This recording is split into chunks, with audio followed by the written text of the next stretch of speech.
¿Qué tal si le damos un aplauso a ese Dios todopoderoso? ¿Qué tal si le damos las gracias? Gracias, Señor. Gracias, Jesús. Gracias, Jesús.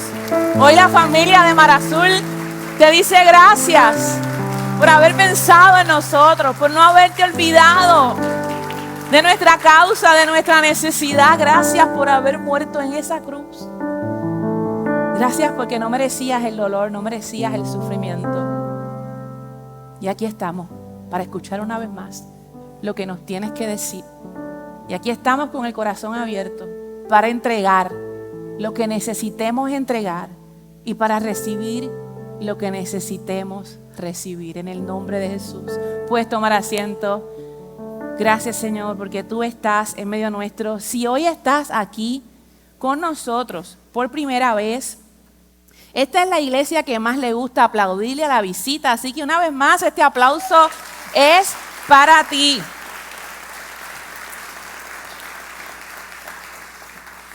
Cuando yo pienso en Viernes Santo, a mi mente llegan dos tipos de recuerdos, dos tipos de memoria. Hubo un tiempo que en mi familia era cuando llegaba el tiempo de la playa. Recuerdo que nos íbamos a Gilligan y era un fin de semana que nos metíamos allí y no salíamos hasta tarde de la noche, pero poco tiempo después, Viernes Santo, este fin de semana se convirtió en un fin de semana especial, en un fin de semana solemne, en un fin de semana que para nosotros era importante separarlos. Y aunque quizás estas dos realidades parecieran chocar, parecieran estar en tensión, lo que es la cruz y lo que es la playa, si tú vives en Puerto Rico, sabes que no importa cuáles hayan sido los planes o tu trasfondo o tus recuerdos, sabes que en algún momento en Semana Santa casi todo el mundo en Puerto Rico piensa en Jesús. Ya sea que lo piense o que lo diga en voz alta, alguien siempre está pensando en Jesús en esta Semana Santa, pero el asunto es que no todo el mundo piensa en Jesús de la misma forma. Algunos ya lo siguen, algunos ya lo aman, algunos ya lo conocen, mientras otros todavía tienen una curiosidad honesta acerca de quién es Jesús y todavía no han podido definir quién es Jesús en su vida de una manera quizás profunda, de una manera quizás más personal. Y eso me lleva a una pregunta que en un momento dado los discípulos también se hicieron y que yo también me hice en un momento dado en mi vida y tuve que detenerme y responder esa pregunta para mí. Y yo te pregunto hoy, ¿quién es Jesús? ¿Quién es Jesús para ti hoy?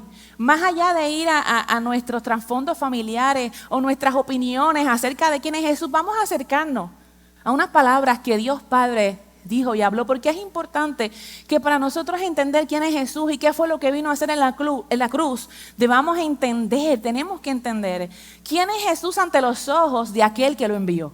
¿Quién es Jesús ante los ojos de Dios Padre?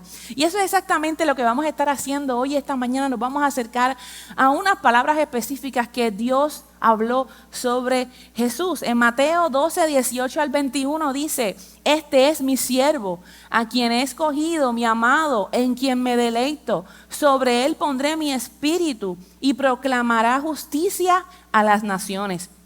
No disputará ni gritará. Nadie oirá su voz en las calles, no acabará de romper la caña quebrada, ni apagará la mecha que apenas arde, hasta que haga triunfar la justicia. Y en su nombre pondrán las naciones su esperanza. Aquí Mateo está citando directamente una profecía que habló el profeta Isaías acerca de Jesús. Y yo no sé si tú sabías, pero Mateo es el evangelio donde más se citan profecías del Antiguo Testamento.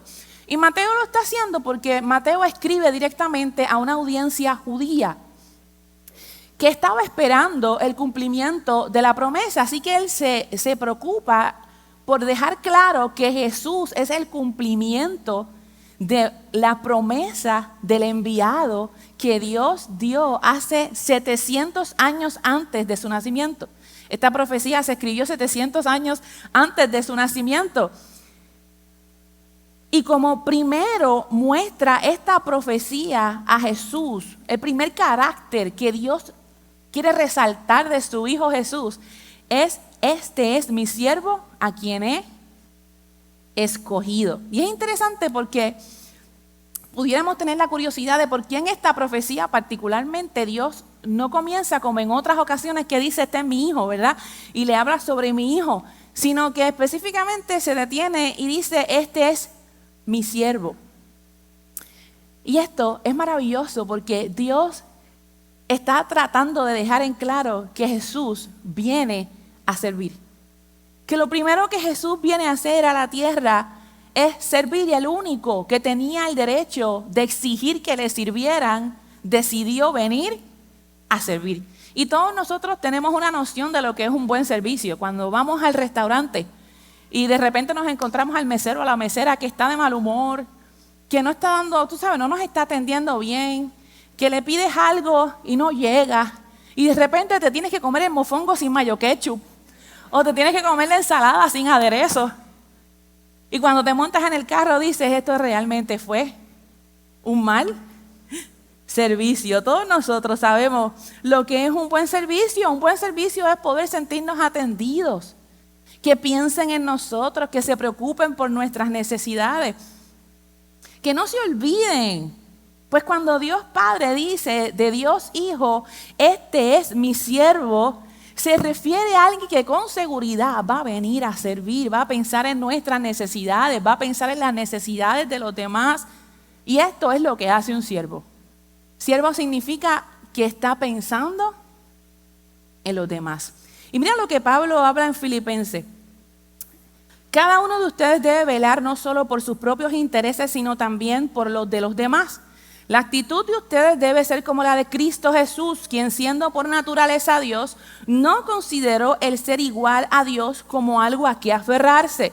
Por el contrario, se rebajó voluntariamente, tomando la naturaleza de siervo y haciéndose semejante a los seres humanos.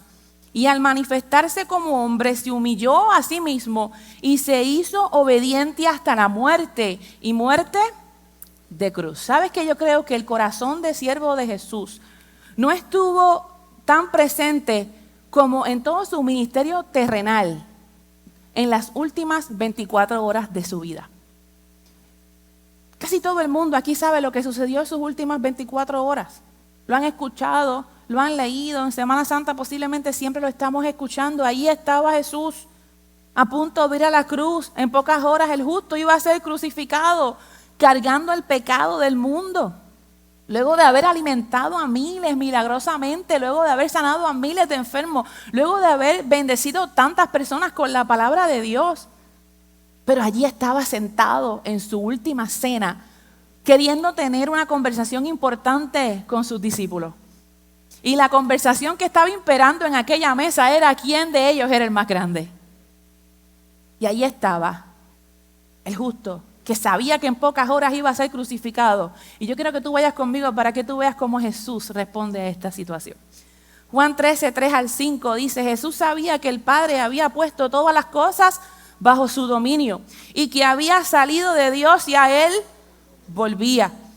Así que se levantó de la mesa, se quitó el manto y se ató una toalla a la cintura.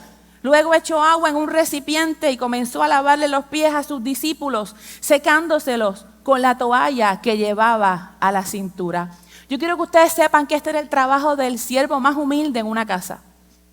Y Jesús no solamente decidió lavarle los pies a sus discípulos, sino que le lavó los pies a aquel que había aparentado ser su discípulo durante su tiempo terrenal. Le lavó los pies a Judas, aquel que aparentó ser su amigo, aquel que en una hora él sabía que se iba a levantar y lo iba a traicionar. Si esto no es servicio, dime qué es. Jesús sabía que en 24 horas estaría colgado en una cruz cargando con el pecado del mundo, pero aún así se tomó su tiempo en medio de esa carga emocional que todos sabemos que poco después estuvo en el Getsemaní y no podía, la carga que tenía lo arropó a tal nivel que dice, mi alma está en agonía hasta la muerte. Y esto para nosotros es una gran lección. Porque en ocasiones nosotros estamos dispuestos a servir si es que nos conviene, si es que tenemos el tiempo. Y cuando alguien nos dice, oye, ¿tú crees que tú puedes servir? ¿Tú crees que tú puedes estar con nosotros para servir en esta área o afuera, en la comunidad? De repente nuestras respuestas pueden ser, déjame verificar mi agenda a ver cómo está. O, ¿sabes qué? He estado con una carga emocional durante este tiempo. Yo te aviso el día antes, pero, ¿sabes? Gracias por la oportunidad. Porque servimos cuando nos conviene, cuando nos sentimos en óptimas condiciones emocionales. Por eso la clase de servicio que Jesús vino a ofrecer en la cruz a mí me deja asombrada, me deja atónita. Porque Él tenía todo el peso del mundo en sus hombros, en unos hombros inocentes. Toda la carga del pecado, del presente y del pecado del futuro que no merecía tener, y aún así fue camino al Gólgota. Y se dejó colgar en una cruz, ofreciéndonos el mayor acto de servicio que jamás nadie en la historia de la humanidad haya ofrecido en su vida. O sea que su muerte en la cruz es el mayor acto de servicio. Y lo hizo por ti. Y lo hizo por mí. Marcos 10:45 dice, porque ni aun el Hijo del Hombre vino para que le sirvan, sino para servir y para dar su vida en rescate por muchos. La profecía continúa hablando de Jesús. Dice, ¿quién es este? No solamente es el siervo, sino también es el justo. Sobre él pondré mi espíritu y proclamará justicia a las naciones. Los judíos que estaban leyendo esta profecía originalmente pensaron que el Mesías iba a venir a gobernar y a juzgar a las naciones, porque en aquel tiempo los judíos estaban viviendo bajo una opresión, un gobierno que era injusto. Un gobierno que no vivía por las necesidades del pueblo y había injusticia, como muchos de nosotros a veces nos podemos sentir, que mucha injusticia, ¿por qué de repente no pasa algo que podamos ver que hay justicia? Y así estaban los judíos en aquel momento. Lo que pasa es que esta profecía no dice que Él venía a ejecutar justicia, a ejecutar juicio, porque la primera venida de Jesús era para proclamar justicia. Así que cuando Jesús llega, ese Mesías, ese enviado, ese prometido que ellos estaban esperando, lo decepcionó a todos los judíos, porque no estaba cumpliendo con las expectativas de justicia que ellos estaban esperando. Unas expectativas que nadie le había dicho que se hicieran.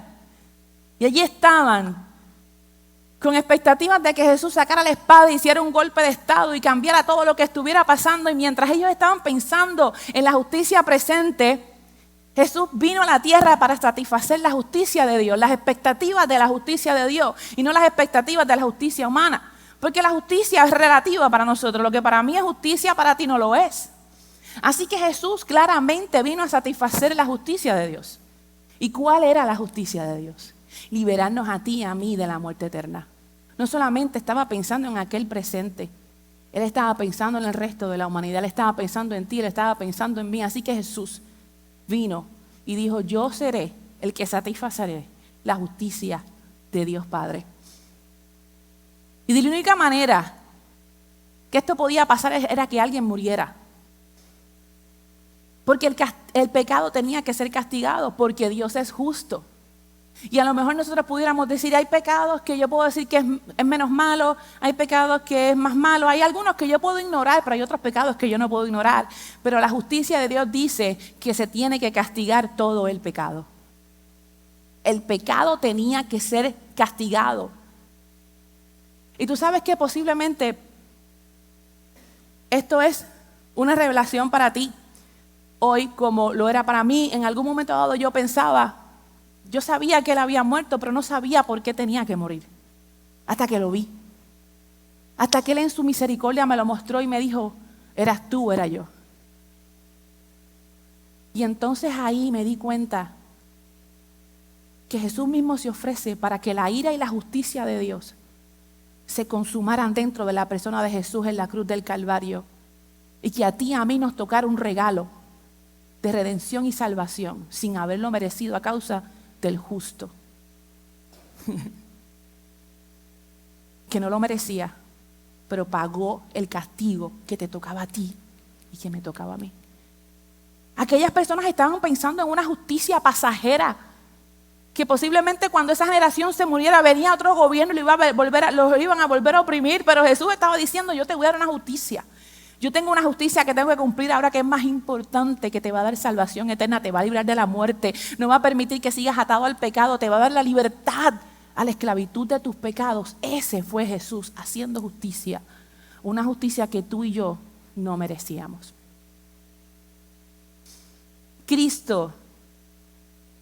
En Cristo nuestros pecados ya ha sido juzgado. Dios juzgó a su Hijo en la cruz con la pena que tú y yo merecíamos. La justicia de Dios fue satisfecha en Jesús. Y yo te voy a pedir que tú saques un segundo y des un aplauso poderoso a esa justicia. Que un día, wow, que un día Jesús,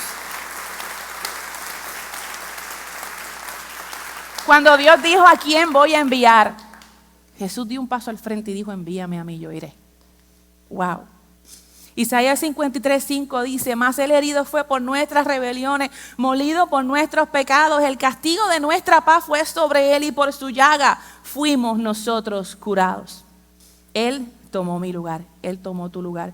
Y Jesús con gracia decidió hacerlo no solamente porque Él es el siervo, no solo porque es el justo, sino porque Él es el compasivo. La profecía continúa hablando y describiendo el carácter de Jesús y continúa diciendo que Él es el compasivo.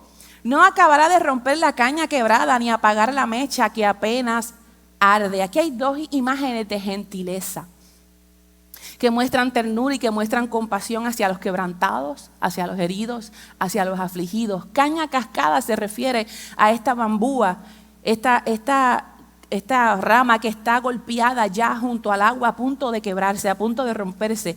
Y mecha humeante se refiere a esta vela que está recién apagada, que apenas humea, que apenas tiene un pequeño resplandor.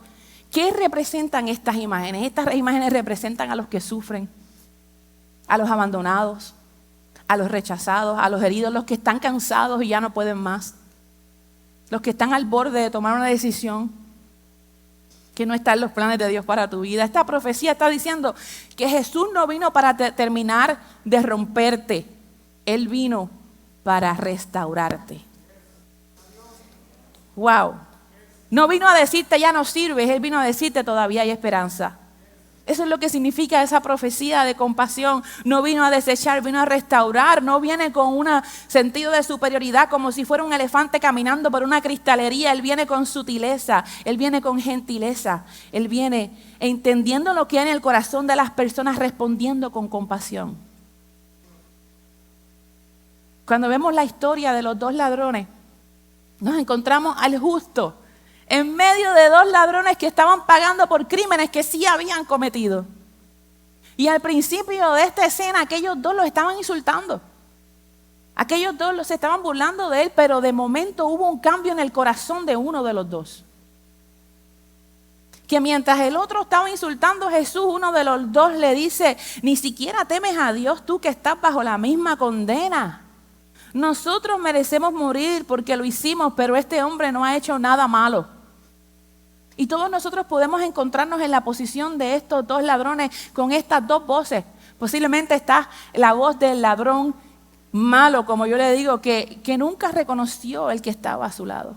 Posiblemente tienes la voz que te dice eso que está hablando ella son falacias. Tú puedes tener tu propia religión. Tu religión es ser bueno con todo el mundo y así eso te conducirá al cielo. Todos los caminos conducen al cielo. Olvídate de la falacia de Jesús. Pero tienes la otra voz, quizás a tu oído derecho o a tu oído izquierdo. De esa misma voz que el ladrón le habló a Jesús. Le habló al otro ladrón y le dice, ¿sabes qué? Jesús es tu única alternativa. Jesús es el único camino, es la única verdad, es la única vida. Es lo único que tú necesitas para ser salvo. Es la gracia hecha hombre. El siervo perfecto. El justo que jamás vas a conocer en tu vida. Sobrepasa tu justicia. Sobrepasa tu bondad. Y a lo mejor te encuentras en esa posición con esos ladrones, como esos ladrones, con esas voces que te están diciendo. Y entonces hoy Dios te está llamando y te está diciendo que respondas de la misma manera que aquel ladrón. Mira cómo Jesús le respondió a aquel ladrón cuando le dice, acuérdate de mí cuando vengas en tu reino. Jesús le respondió, te aseguro que hoy estarás conmigo en el paraíso, porque Jesús no remata a los rotos. Era el momento de mayor rompimiento de aquel ladrón a punto de la muerte. Cuando ya se estaba apagando su vela, clamó a Jesús y Él no los remató y le dijo, no porque tú fuiste un malo, porque tú fuiste un ladrón, sino que le dijo, desde hoy estarás conmigo en el paraíso.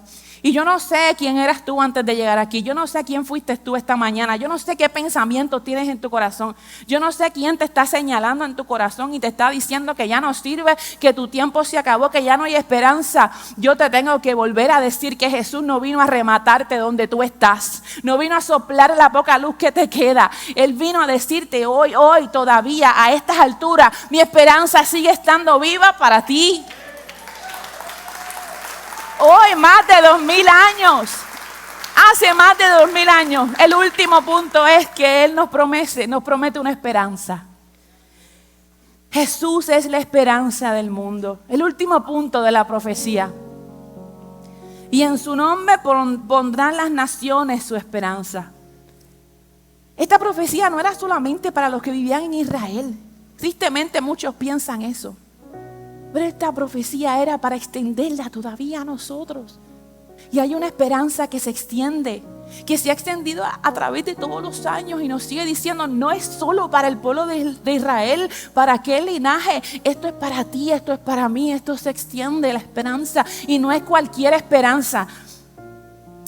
Mira lo que dice 1 Pedro 1:3, nos ha hecho nacer de nuevo a una esperanza viva, mediante la resurrección de Jesucristo de entre los muertos. La muerte y resurrección del siervo, del justo y del compasivo nos da y nos revela una esperanza que no es cualquier esperanza, es una viva. ¿Qué significa que es una esperanza viva? Es inamovible, no se acaba, no es circunstancial, no depende de tu circunstancia. Si tenemos o no tenemos luz, si tenemos o no tenemos agua, hay una esperanza viva, hay una esperanza eterna que trasciende a este presente que tú y yo estamos viviendo. Esa esperanza nada ni nadie te la puede ofrecer en esta vida.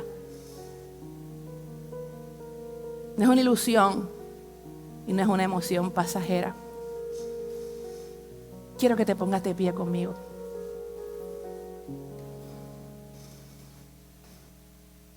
Hoy termino preguntándote, ¿quién tú quieres que Jesús sea para ti?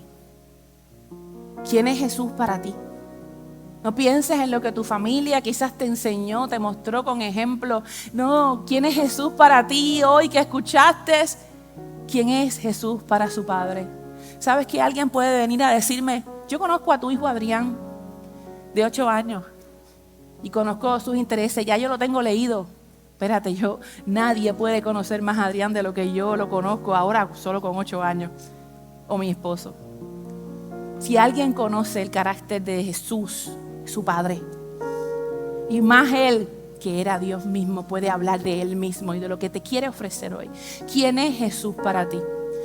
Si hoy tú pudieras escuchar esa voz, no la voz que te está diciendo que Jesús es un profeta más, que Jesús es una falacia, que Jesús no es real, ni que tu religión es la que tú te inventas. No, la voz que te está diciendo, yo soy tu esperanza, yo soy tu camino, yo soy tu vida. Si hoy tú reconoces eso, hoy en tu corazón, hoy Jesús puede ser para ti el que sirve a tus necesidades. El que hizo justicia entre tú y Dios. El que tiene compasión de tu vida. Y el que será la fuente de tu esperanza en toda tu vida. Si tú estás aquí y ese es tu corazón y tú deseas escuchar esa voz, levanta tus manitas donde estás. Yo quiero orar por ti. Dios te bendiga, Dios bendiga a todos los que están levantando la mano. Yo quiero que tú sepas que hoy Jesús vino a recoger cosecha. Hoy hay cosecha y hoy Dios está recogiendo tu corazón. Y hoy Él te está escuchando y te está escuchando ese perdón que le estás pidiendo. Le estás diciendo, perdóname por haber dudado de ti tanto tiempo. Perdóname por haber vivido alejado de ti. Perdóname por no hacerte suficiente en mi vida. Él te está escuchando hoy y te está recibiendo. Y hay cosecha de salvación para tu vida. Si en tu corazón hay un deseo de pasar aquí, correr aquí y rendirte ante sus pies, puedes hacerlo de igual manera. Hay abrazos para ti, hay oración para ti, hay salvación para ti. Alguien te va a ayudar a hacer una oración de restauración, de fe y de salvación. Dios está en este lugar. No te vayas sin Jesús. Señor, gracias porque tú estás aquí. Has venido a salvar esta mañana, no solamente aquí en Mar Azul. Yo estoy segura que estás en cada esquina de este país. En aquel que está pensando en ti, yo sé que en cada esquina tú estás hablando. En cada esquina tú estás tratando de convencer corazones para que te sigan, para que reciban lo que solamente viene de ti. Señor, hoy hay cosecha y tú la estás recibiendo.